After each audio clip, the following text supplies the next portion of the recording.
Chair, as we've discussed this morning, the innovative use of minerals is expanding rapidly, from advanced defense technology to cutting-edge clean energy developments. New uses are cropping up with increasing frequency.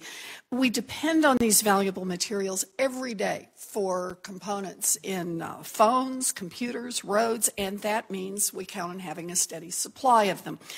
For many of these minerals, we know that's not a problem. We know that our manufacturers and researchers will have access to them at reasonable prices for the foreseeable future. But for others, we don't have much choice except to use unreliable foreign sources and to accept the risks that come along with that. That's why it is so important that we invest in developing alternatives to critical materials and finding other ways to reduce our reliance on overseas suppliers.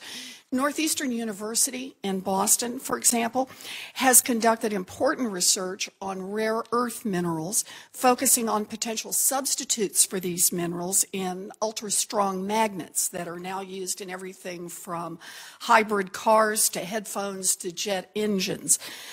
Dr. Silbergleit, given how reliant we are on importing critical minerals, can you explain how high-quality research can reduce the risks associated with supply shortages and disruptions? Thank you, Senator Warren. Research can reduce the risks in several ways. One is to reduce the amount that we use simply by using the same material more efficiently with a better product design, and this is going on in the tungsten industry for many years, and it's accelerated because of the situation you described. Another is to be more efficient in the way we actually produce these materials, right? We talked about better ways to actually produce the material, to do it in a more environmentally sound way, to process it more efficiently so that we essentially get more out of what's in the ground, right? And another possibility is to substitute one material for another.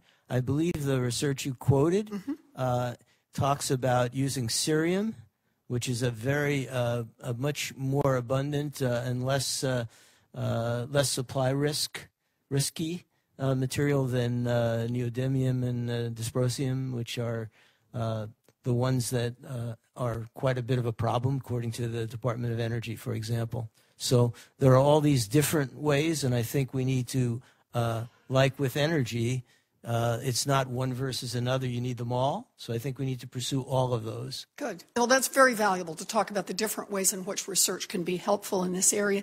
And Dr. Kimball, what mineral needs does our country have that we might be able to help address with better investments in research? Can you just give us an idea of that? Senator, are you asking what specific minerals we should be pursuing? Or general areas where we should be working? I think one of the most important things is really looking at the life cycle analysis of various minerals where we know that there is demand through industry. And some of those minerals are included in the list that has been referenced several times this morning, where we do have foreign dependence. Part of the challenges that we as a nation face is to not become too dependent on a single source for any particular commodity, but to understand the distribution so that if there is disruption in those commodities, that in the supply of those commodities, that our needs are not put at risk. And so I think that's another valuable area for research. Good. That's very important. Thank you. You know, I realize that investments in high-quality research can't solve all our problems, but this research represents a very important opportunity to reduce our reliance on unreliable foreign mineral sources. We can do a better job of developing alternatives to critical minerals, strengthen our research workforce, and explore other ways to improve our resilience to supply disruptions. And our nations and other research institutions can play a critical role in that process. I'm pleased that the bill we're talking about today takes steps to address these concerns, and I look forward to working with the chairman on this. Thank you.